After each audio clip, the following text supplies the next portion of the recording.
gonna sound awkward, but my question really is, what do you honestly think happens after you die?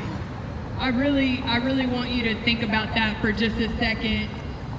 What do you honestly think happens when your heart beats the last beat it's ever gonna beat, and when your lungs breathe the last breath you're ever gonna breathe? What do you really think is going to happen? What do you really think takes place after that takes place? Like, honest to God.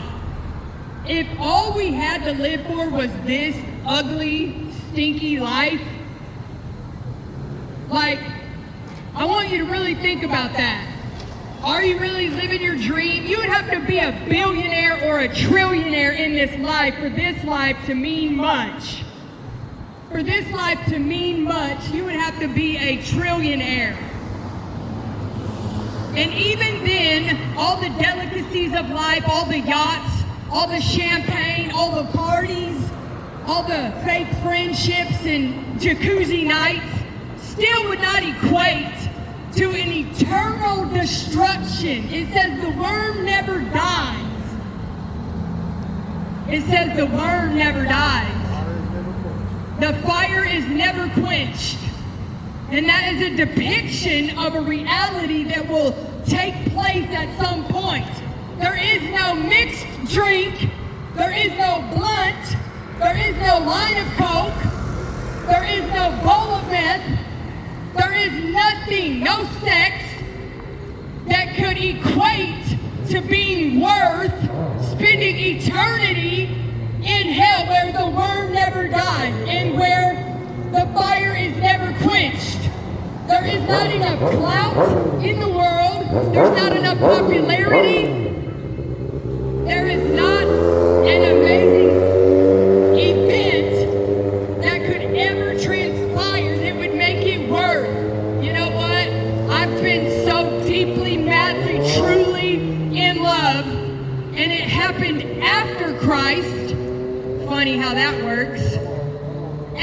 And inherently there was nothing wrong with this person, so as I speak about my past, I don't want that to be the depiction. But let me tell you, I've never loved so deep until I was born again. And to have to give that up, to have to count the cost, to walk away from that, you know, it says it should cost you something. It should cost you something. But we are so cultivated and stuck in such a systematic world that everything ought to be pleasurable and comfortable. And that it causes any sense of surrender or sacrifice, you don't want it. Well, I'm here to give you a real strong piece of advice, like as if we were homies, all right? The suffering that I do now in denying myself the woman of my dreams, the suffering I do now in that is temporary.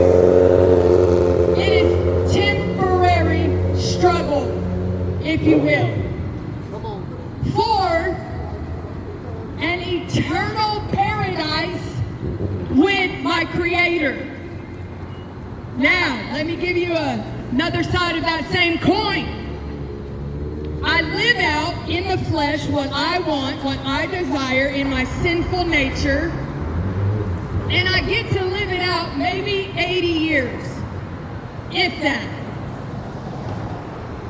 And after that 80 years expires, she dies, I die, we both die. And because I rejected my Creator all of my life, because I rejected the one who created me, I wanted nothing to do with him, no relationship, no submission to his way, to his will, to his word. Because I denied all of that, now, though I had a great life, right, in the flesh, I got all the pleasures of life and got to have the woman of my dreams, right?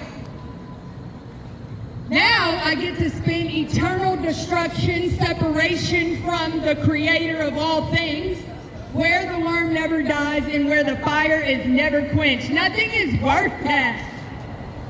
Nothing is worth that.